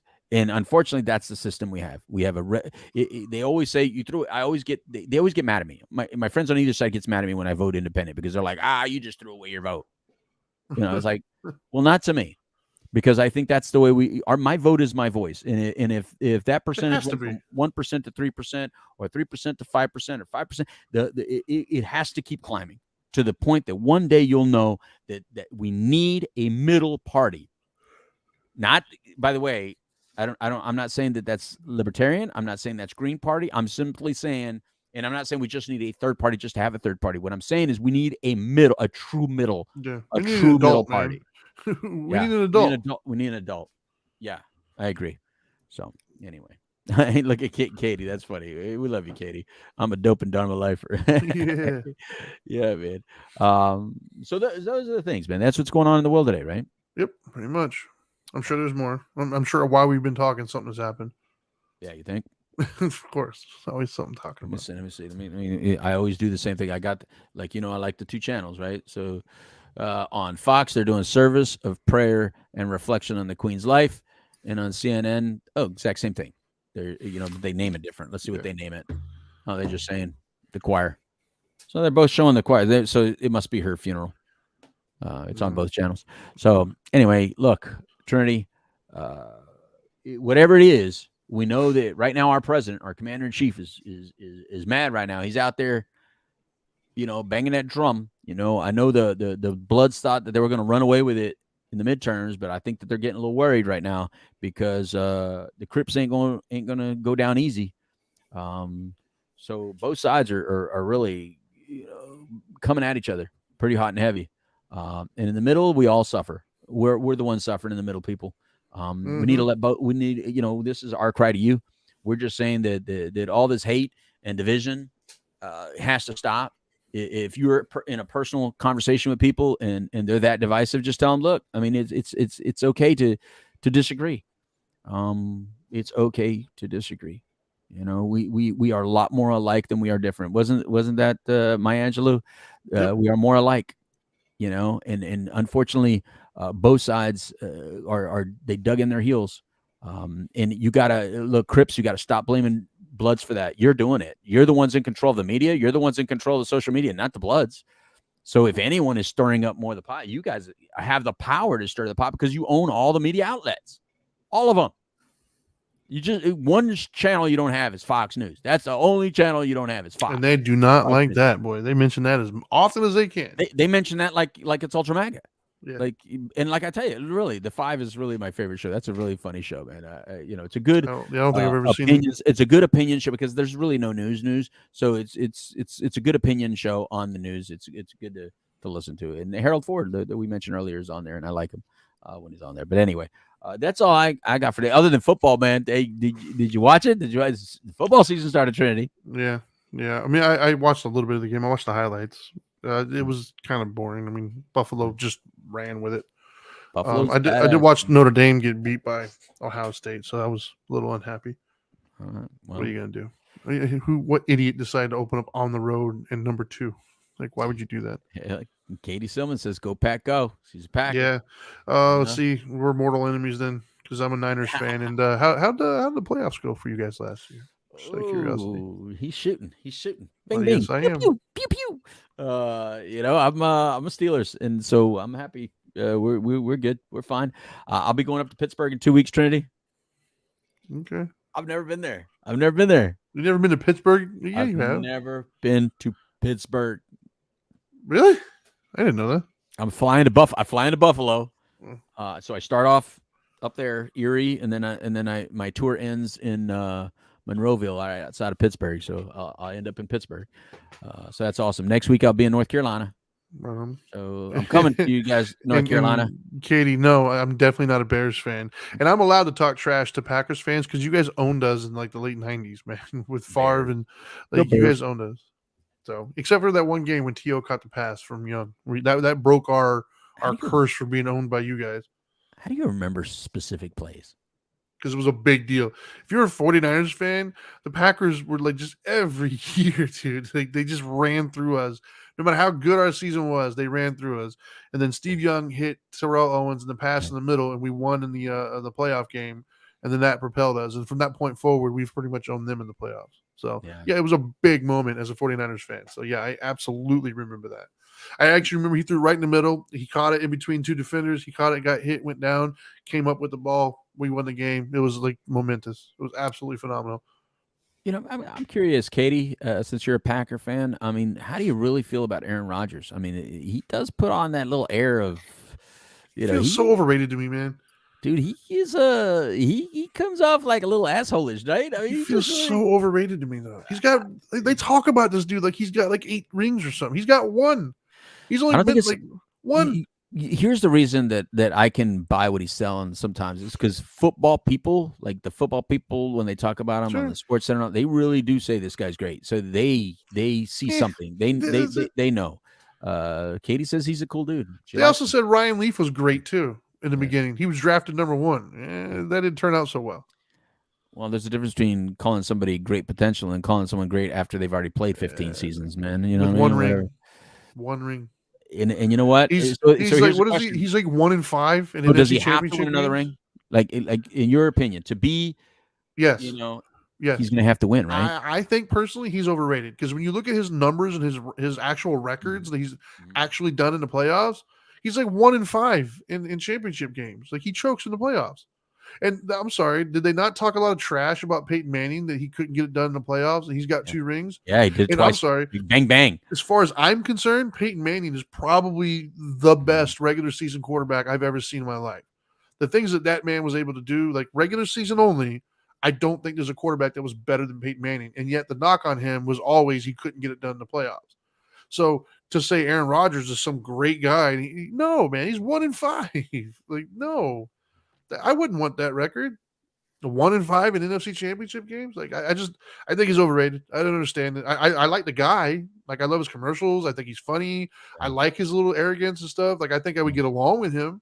But as far as this idea, he's one of the top great I'm not buying it, man. You know what it might be with him? I don't think he's a unifier either. I don't think that receivers want to work with him. They want to play with him. I think that's the issue. He's lost quite a few, actually. They keep leaving. That's what I'm saying. He's never really had. So you can't just keep blaming your receivers. Maybe it's the way you deal with them. Maybe it's the way you communicate with them. Maybe it's your arrogance. I don't know. I think he's a cool dude too. But I don't have to play with him though. he has that punchable face. He has that face that makes you want to punch him. The same thing happened, right? You heard about the same thing happened with Tyreek Hill when he left, and he's talking about how Tua is so much more accurate, and he's kind of throwing old boy under the bus in KC. And then the other guy, Devontae Adams, does the same thing when he went to Denver. He talks smack about Rodgers. It's like the thing to do when you leave is talk smack about the other quarterback.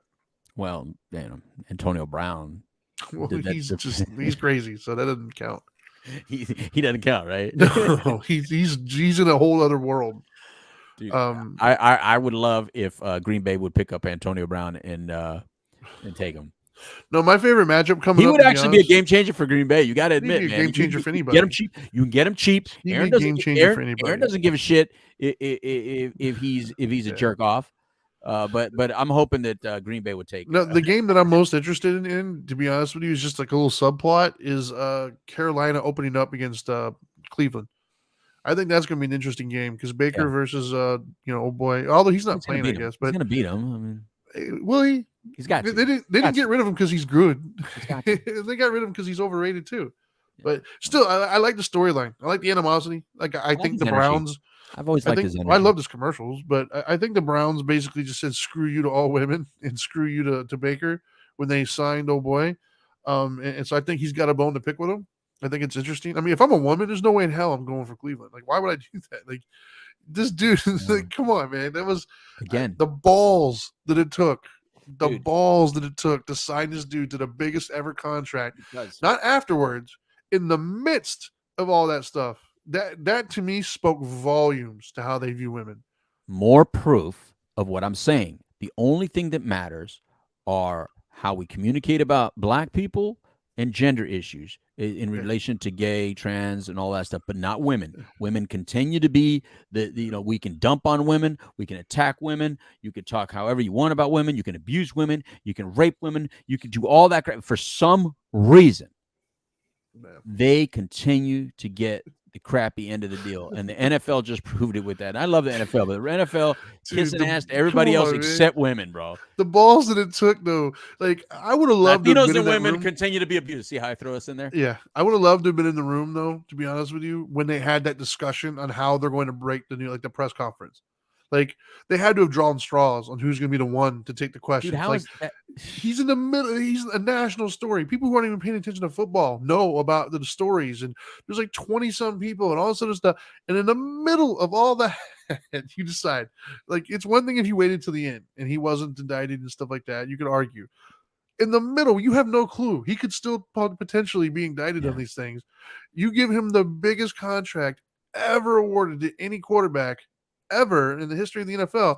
Mind you, he really hasn't done a lot on the field either. He had like one good season in Houston and then he got hurt. And then he hasn't been in for a while. So he is an unproven commodity as well. Because how many one and doneers have we had who had like this great season?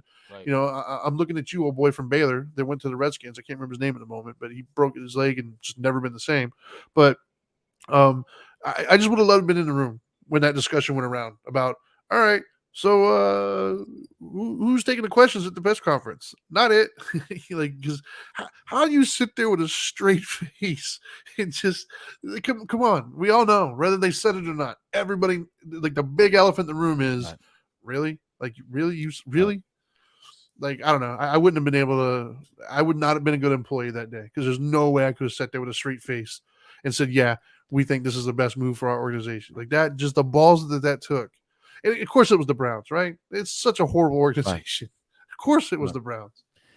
And look, and I'm not a fan of calling anybody guilty until proven guilty in a court of law. Sure. But I'm also not a fan of multiple accusations against females without thinking there's at least something there that I just don't want to be a part of. I'm a girl dad, and being a girl dad, I look twice at those kinds of things. You know what I mean? And if this guy was up for accusations against children, would he still be in the NFL? Would the Browns have done this?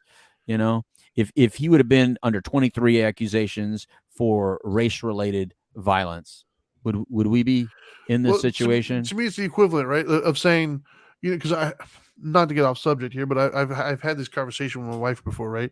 If somebody somebody is accused of like child molestation or something, right? And it's they weren't indicted, so it turns out, but in the eyes of the law, you did nothing wrong. Right. Are you going to let him babysit your kid? Nah. Why not? He didn't do anything wrong. I'm just not going to. Nah. Right? Just the idea is like, just the idea alone, bro. Yeah, the idea alone. Not going to happen, bro. So for me, that's how I look at this. Right. There's 24, 28, something like it was an overwhelming amount, right? And there was where there's smoke, there's fire. Do I believe their story 100%? No, I don't. Do I believe his story? Absolutely not. I think the truth is somewhere in the middle, which means some sketchy stuff most likely took place. But for me, it's what it says.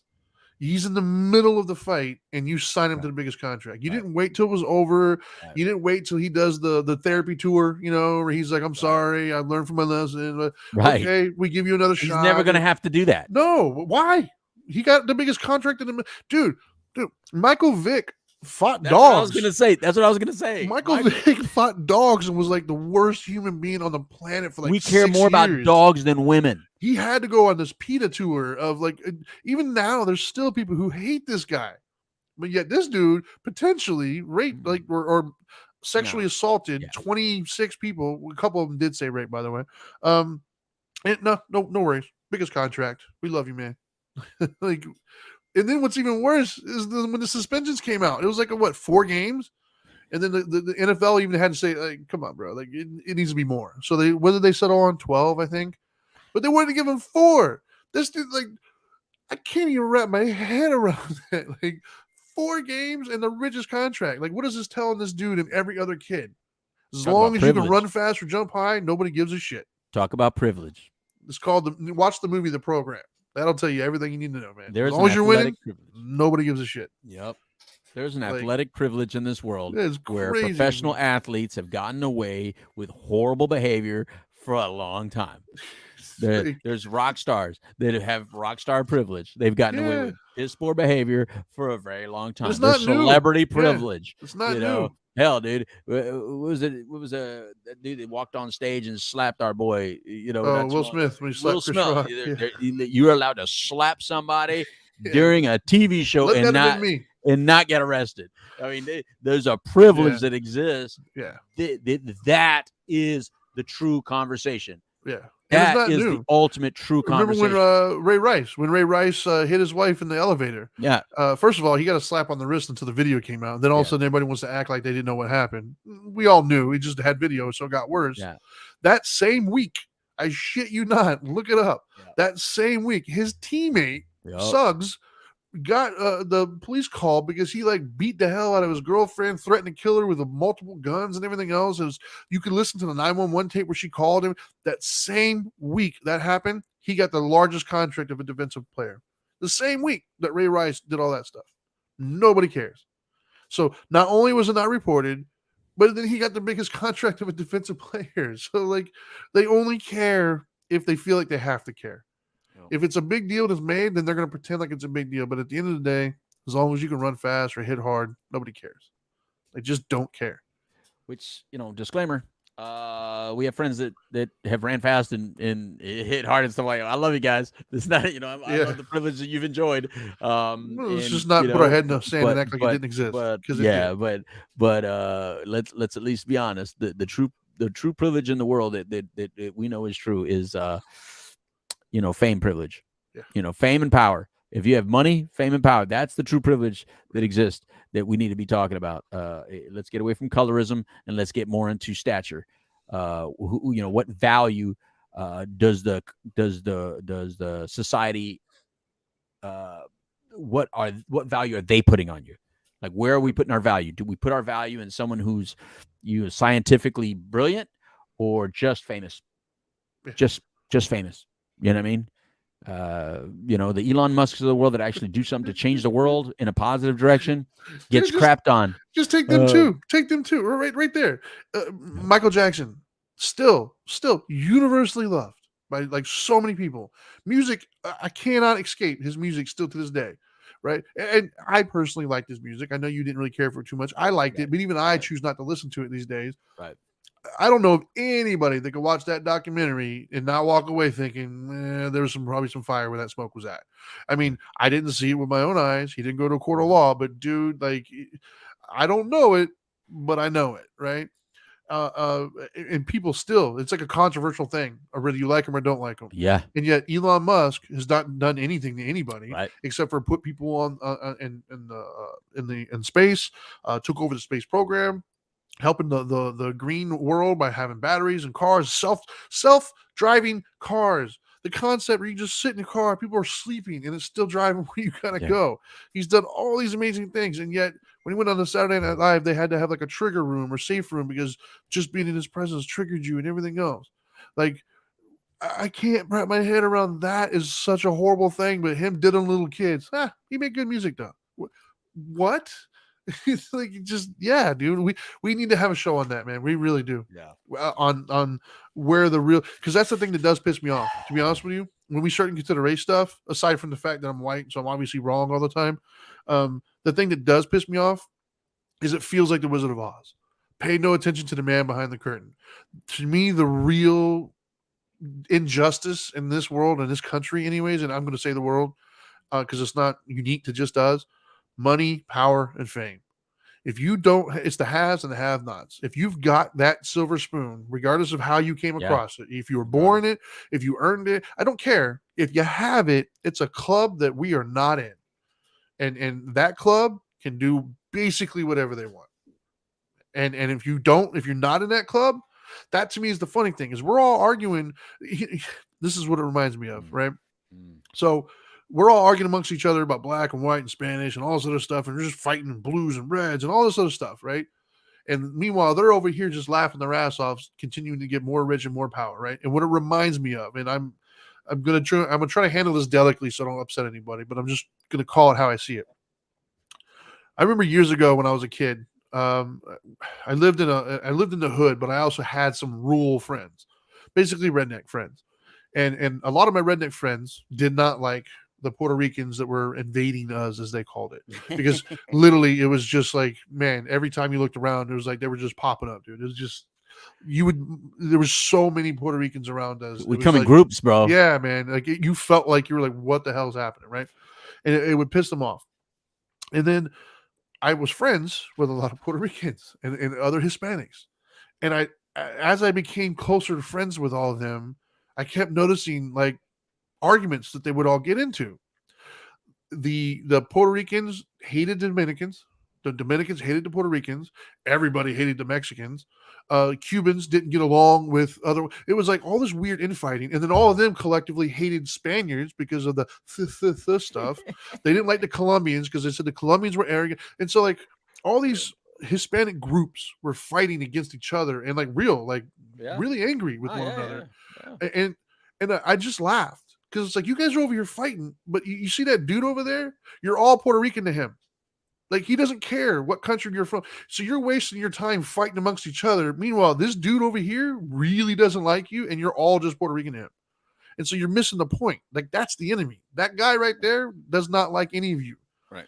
And you're spending all your time fighting amongst each other when you're really on the same team when it comes to him. Right. And that's what it reminds me of, with all of us having these arguments and debates about race and whose color is this, and red and blue, and well, you think this, and women's rights and all this stuff. But the people in the power, they're getting paid from both sides. They're getting money from both. It's like the arms dealer who's selling guns to both sides. They don't give a shit who wins. As long as you're both buying guns from me, I'm good. I'm making money. So the people in the power, they're getting more powerful. They're getting more things in their favor, and the little guys, which is all of us. Because if you're listening to this, you're a little guy. I'm telling you right now. If you didn't know you are. Because if you're one of them, you're not listening to us. You're out in like Tahiti somewhere, or you're in some meeting taking over something. Hey, I'm big. I'm strong. Yeah, keep telling yourself that. And so for me, like that to me is the real irony here, and the real upsetting factor is, it's like we're all on the losing team, but we're arguing against each other. Yeah. And there's more of us than them, mind you. Yeah. Like if we really wanted to, we could win, but we can't stop fighting long enough to win. It's the dumbest thing. And I don't understand why more people don't see that. Yeah, you're right, man. And with that, that's a mic drop, man. We have been Dope and Dharma. I'm the Dope Doctor. He's the Dharma Guy. You could find us on social media at the Dope Doctor or at the Dharma Guy. We come and do We the Middle, this show that we do of Dope and Dharma. We do it every Friday that we can. Hopefully, we'll do it next Friday. It's usually around the noon Eastern time, but it's basically when we both can get on and do this, and between other stuff that we do as well.